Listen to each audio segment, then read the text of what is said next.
Hello guys and अस्सलाम वालेकुम। अभी तो हम लोग दुबई में हैं भाई, लेकिन हम लोग गए थे तुर्की और वहाँ पे हमने काफ़ी सारा अच्छा टाइम गुजारा। मेरे साथ थे सिकंदर और हम लोग एक्चुअली तुर्की गए थे इस बार प्रॉपर्टी को एक्सप्लोर करने। प्रॉपर्टी हमने देखनी थी क्योंकि तुर्की में प्रॉपर्टी का बड़ा बूम आया हुआ है और बहुत ज़्यादा वहाँ पे लोग इंटरेस्टेड है प्रॉपर्टी में, तो हम लोग इसलिए वहाँ गए थे। हमने प्रॉपर्टीज़ देखी इस्तांबुल में और अंटालिया में। पहली बात तो यह कि तुर्की में प्रॉपर्टी जो है फॉरेनर्स जो बाहर के लोग होते हैं वो परचेस कर सकते हैं बहुत आसानी से। फिर वहाँ पे जो प्रोसेस है प्रॉपर्टी को रजिस्टर करने का और ट्रांसफ़र करने का, वो बहुत इजी प्रोसेस है और बहुत क्विक है, इसीलिए वहाँ पे प्रॉपर्टी की मार्केट बहुत अच्छी है। लेकिन इससे ज़्यादा जो इंटरेस्टिंग बात है वो ये है कि अभी रिसेंटली तुर्की ने एक नया कानून निकाला है कि अगर आप $2.5 लाख की वहाँ पे प्रॉपर्टी परचेस करते हैं तो सिर्फ 3 महीने से 6 महीने के अंदर आपको तुर्की की सिटीजनशिप यानी तुर्की का पासपोर्ट मिलेगा। और उससे हट के अगर आप किसी भी अमाउंट की प्रॉपर्टी परचेस कर सकते हैं, मिसाल के तो 10 लाख, 20 लाख, 50 लाख,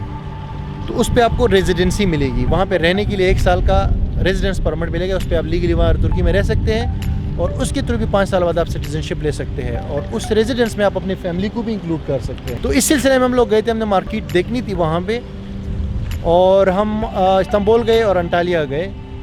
तो इस्तांबुल के अंदर मेरे भाई हमने देखा कि $50,000 से कम की प्रॉपर्टी नहीं है। वैसे अगर हम इसको कंपेयर करें तो पाकिस्तान से सस्ती है वहाँ पे प्रॉपर्टी, और प्रॉपर्टी मेरे भाई नेक्स्ट लेवल प्रॉपर्टीज़ है। वहाँ पे बड़ा अच्छा जो अपार्टमेंट्स होते हैं या विलाज है उसमें हर किस्म की फैसिलिटीज़ जो है वहाँ पे इंक्लूडेड होते हैं। मिसाल के तौर पे स्विमिंग पूल, गार्डन वगैरह, वो सारी चीज़ें वो हमने खुद देखी है, ठीक है। और बहुत सारे जो है ना बड़े बड़े रियल एस्टेट एजेंसीज है वो ये काम करती है। और अंटालिया जो है वहाँ हम गए थे तो वहाँ पे एक अच्छा घर जो है मिनिमम हमें $40,000 में वहाँ पे मिला, और इस्तांबुल में 50,000 से स्टार्ट है। 50,000 से जितना ऊपर जाएंगे उतना अच्छी प्रॉपर्टी आपको मिलेगी।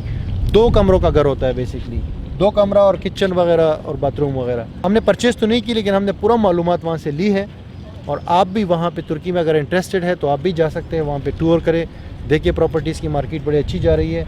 तो अभी सिकंदर भाई से पूछते हैं कि सिकंदर भाई आप बताएं कि आपको कैसे लगा, वहाँ का एक्सपीरियंस कैसे रहा आपका? यार तुर्की में बेसिकली ये है ना कि काफ़ी शहर है, सही है। इस्तांबुल सिर्फ नहीं है। हमारे लोग सोचते हैं कि तुर्की इस्तांबुल ही है और लोग टूरिज़म के लिए ज़्यादातर इस्तांबुल को प्रेफर करते हैं, लेकिन इस्तांबुल एक मेट्रोपोलिस सिटी है जिस तरह के आपका कराची है, लेकिन कराची से एक बहुत अलग लेवल पे है क्योंकि वहाँ पर जो डेवलपमेंट है और वहाँ का जो इंफ्रास्ट्रक्चर है ना, वो आई डोंट थिंक सो कि आप उसको पाकिस्तान से कंपेयर कर सकते हैं। वो एक बहुत ही डेवलप्ड सिटी है और बहुत ही पॉपुलस सिटी है, बहुत ही रश वाला सिटी है, कंजस्टेड भी आप कह सकते हो, क्योंकि जब भी कोई तुर्की में आता है तो इस्तांबुल की तरफ आता है। लेकिन अगर हम प्रॉपर्टी की बात करें तो जिस तरह वली ने बताया कि इस्तांबुल की प्रॉपर्टी महंगी है एज़ कम्पेयर टू अंतालिया, सही है। तो उसकी वजह यह है कि हर बंदा वहाँ पर ज़ोर करता है इस्तांबुल में लेने के लिए प्रॉपर्टी, तो वहाँ पर डेफिनेटली डिमांड ज़्यादा हो गई है तो रेट्स वहाँ पे ज़्यादा हो जाते हैं। दूसरी तरफ अगर आप अंतालिया आते हो, नूर खारूनम, हाँ अंतालिया आते हो, इज़मीर जाते हो, अनकरा जाते हो, तो वहाँ पर इतने लोग नहीं जाते हैं और वहाँ पर प्रॉपर्टीज़ ऑलरेडी काफ़ी अच्छी तादाद में मौजूद हैं, जिसकी वजह से आपको वीआईपी किस्म का अपार्टमेंट जो है वो बड़े अच्छे रेट में मिलता है। इवन आपको पाकिस्तान में कहीं नहीं मिल सकता उस रेट पे। और ये बात सही है कि आप $50,000 से भी अगर कम लो तो आपको उस पर रेजिडेंसी परमिट मिल जाता है। $2.5 लाख जो लिमिट है वो 3 महीने में पासपोर्ट के लिए शर्त है। अगर आपको रहना है वहाँ पर परमानेंट रेजिडेंसी जो साल के लिए वैलिड होती है वो एक्सटेंड हो जाती है, तो वो आप अगर आपको $20,000 की भी कोई प्रॉपर्टी मिलती है अपार्टमेंट तो उसमें भी आप ले सकते हो। अब बात आती है कि किन लोगों के लिए इस्तांबुल है और किन लोगों के लिए अंतालिया है, तो वो बेसिकली आपके पर्सनल टेस्ट पे डिपेंड करता है कि आप किस किस्म के हो नेचर वाइज। अब अगर आप हो ऐसे बंदे जिसको खामोशी पसंद है और एक साइड पे रहना पसंद है और रश वगैरह से वो दूर रहना चाहता है तो definitely Antalya is the recommended city. Population भी इतनी नहीं है और सड़कें भी खुली डुली हैं और पॉपुलेशन इतनी नहीं है जिसकी वजह से आपको रश नहीं मिलता है। दूसरी तरफ अगेन इस्तांबुल टूरिस्ट आता है, हर जगह का बंदा वहाँ पे है, काम करता है, टूरिस्ट यूरोपियंस आते हैं वहाँ से जाते हैं, तो काफ़ी रश वाला एरिया है जिसकी वजह से वहाँ पर प्रॉपर्टी एक्सपेंसिव है और रश बहुत ज़्यादा है। तो अगर आपको रश और पार्टी वार्टी वगैरह का चस्का है तो फिर आपके लिए इस्तांबुल बेहतर है, लेकिन अगेन वहाँ पर प्रॉपर्टी महंगी है। और अगर आप आराम से रहना चाहते हो शहर से हट के, ये नहीं कि शहर से हट के वो देहात है, वो भी सिटी है, एक बहुत अच्छा मेट्रोपॉलिटन एरिया है, लेकिन वहाँ पर आबादी कम है जिसकी वजह से रश कम है और खुला निज़ाम है। आप सहूलत से एक जगह से दूसरी जगह मिनट्स में पहुँच सकते हो, ट्रैफिक नहीं है, तो उसके लिए अंतालिया इज़ द रिकमेंडेड। सो ये टेस्ट की बात है कि आपकी नेचर किस तरह है, कहाँ पर रहना आप पसंद करोगे, रश वाली जगह में, पॉपुलस जगह में जहाँ पे पार्टी वार्टी हो रही हो और टूरिज़म ज़्यादा हो, और यार ऐसी जगह पे जहाँ पर रश कम हो। तुर्की में प्रॉपर्टी परचेज़ करने का जो है स्ट्रेट फॉरवर्ड प्रोसेस है। देखो, दो किस्म की वहाँ पे प्रॉपर्टी परचेज़ करने के लिए लोग जो तरीके हैं, एक है लोग सिर्फ इन्वेस्टमेंट के लिए लेते हैं। इन्वेस्टमेंट जो है 3 से 4% पर ईयर अगर आप इस्तांबुल में लेते हैं तो उस पर इंक्रीमेंट होगा, यानी आपके रिटर्न ऑन इन्वेस्टमेंट जो है वो 3 से 4% होगी उसमें से इस्तांबुल के अंदर। रेंटल जो है इनकम वहाँ पे बहुत कम है। तो दो किस्म की है, एक इन्वेस्टमेंट अगर आप करना चाहते हैं, दूसरा वो रिहाइश के लिए आप अगर लेना चाहते हैं। तो रिहाइश के लिए इस्तांबुल और एंटालिया और ट्राब्जोन और बहुत सारे सिटीज़ है, आप जाके एक्सप्लोर करें तो आपको पता चल जाएगा। ठीक है, जो तरीक़ाकार है, प्रोसीजर है, वो ये है कि सबसे पहले आपको विज़िट करना पड़ेगा।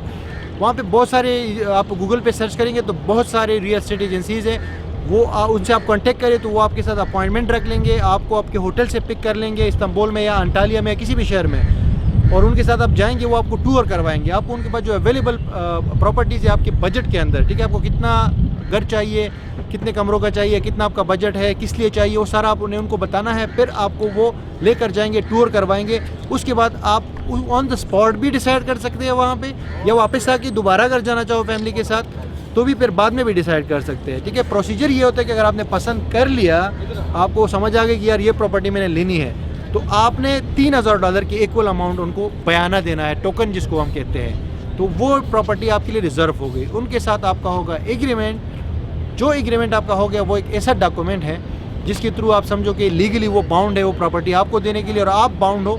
मज़ीद जो पेमेंट है उसके टर्म्स उस पहले वाले डॉक्यूमेंट में लिख दिए जाते हैं कि 14 दिन में आपने पेमेंट करना है, 1 महीने में करना है, वो उसी के अंदर लिख दिया जाता है। ठीक है, जैसे आप कंप्लीट पेमेंट करते हो तो, लेकिन आपने एजेंसी के थ्रू करवाना है। एजेंसी सारा जो डॉक्यूमेंटेशन है वो हैंडल करती है। जो आप और जो प्रॉपर्टी का ओनर है उसके बीच में जो मिडल मैन होता है वो एजेंसी होती है, और कोशिश करें कि एजेंसी के थ्रू ही करे, पर्सनली ना करे। और दूसरी चीज़ ये देखें कि वहाँ तुर्की में आप बैंक अकाउंट खोले, उसमें अपने पैसे डालें और फिर उनको ट्रांसफ़र करें, ताकि आपके पास एक सबूत हो कि आपने प्रॉपर्टी के लिए पेमेंट कहाँ से, ट्रांजैक्शन कहाँ से की है। कल को खुदा न ख्वाह कोई मसला हो। तो कहने का मकसद ये कि एक तो आपने एजेंसी के थ्रू करनी है, ठीक है, और एजेंसी आपसे मेरे ख्याल से 2-3% जो है वो लेंगे कमीशन।